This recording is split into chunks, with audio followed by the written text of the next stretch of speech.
Alrighty, let's go to the tail of the tape and see how Mark Serkez and Corey Krebs match up on paper. This is a light heavyweight matchup. The big difference here is the height and reach.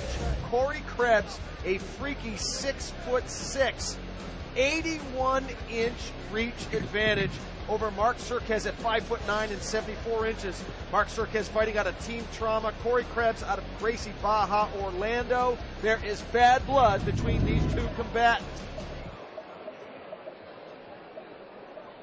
Fight number 5 in the blue corner at 203 pounds from Orlando, Florida, representing Team Trauma. Let's hear it for Mark Serkez. Serkez. And from the same town at 200 pounds, representing Gracie Baja, in the red corner, Corey the Freak Krebs in the red corner. This bout is scheduled for 3 rounds. Chris Adams in charge.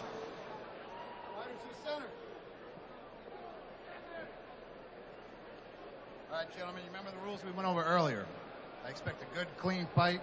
You're both professionals. I expect you to act accordingly. Do you have any questions? Let's hook them up. Let's do this.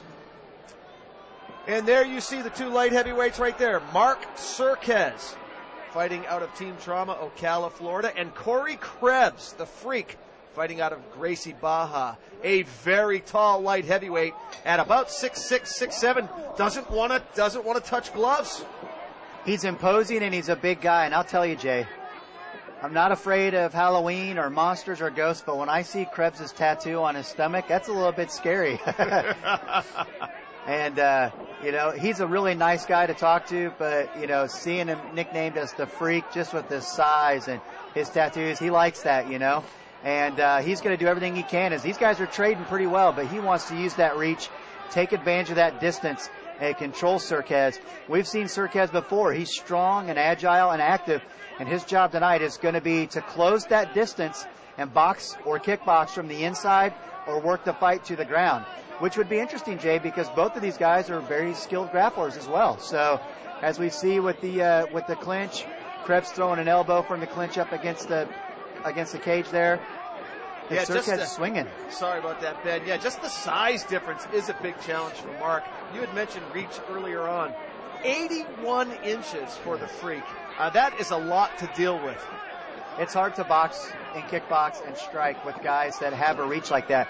You can see Serkez, this might not be his typical kickboxing style, but he's got to overcompensate. Throw kicks that he knows will not land just to break it up. He has to jump to throw that jab. Swing his arms to connect because he needs to get on the inside. He's just trying to create pace to the inside. And there has been some bad blood between these two combatants. No love lost. You saw at the beginning of the fight, Corey Krebs did not want to touch gloves. Serkez will not be happy with that. In a way, it's a disrespect not to touch gloves with your opponent. But as you said, Corey Krebs gets very serious when he gets in the cage. He's a nice guy outside of that cage.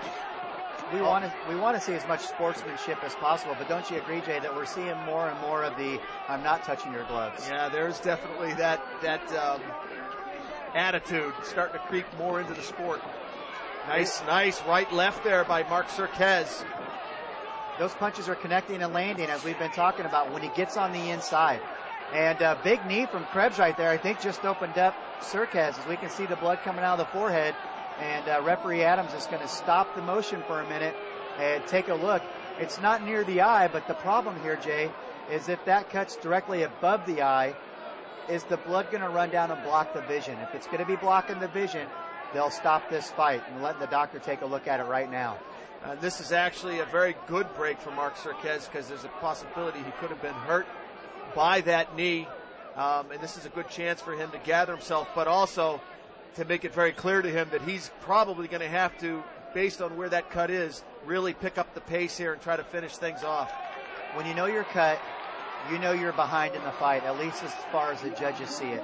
And when you know that there's a potential for that cut being opened up more and that stopping the fight, kind of puts a little bit of pressure on you, but it also gives you a little bit of fire to push. And I think we might see Serkez come in and swing a little bit more try to connect a little bit. There's a big nice swing in right hand. there by Serkez, and he's coming in now. He sensed that he may have hurt. Oh, big left hand, and Corey Krebs has been knocked out. And Mark Serkez throwing his mouthpiece at Corey Krebs and now kicking the corner of Corey Krebs. He is upset about something. Another two-punch knockout, a big swing with connection, another connection when they went down to the ground, and Adams stopped it right away. I think that was a great stoppage, but just what we were saying, you know, he's pushing the pressure, swinging a little bit harder and getting on the inside. That was a pretty good comeback on Serkez's part. At 2 minutes and 40 seconds of round number 1, Mark Serkez knocking out this gentleman right here, Corey Krebs, and he definitely hurt his left knee. You'll see in the replay, Ben, when he got knocked out, he fell at a weird angle and his left leg was torqued to the left, and his knee was damaged. You'll see right here. Serkez stepping in a southpaw stance with the right leg forward, fakes the jab, huge overhand left. Wow. That was a controlled haymaker, if you want to call it that. And look at the left leg of Corey Krebs. It was torqued back. And if this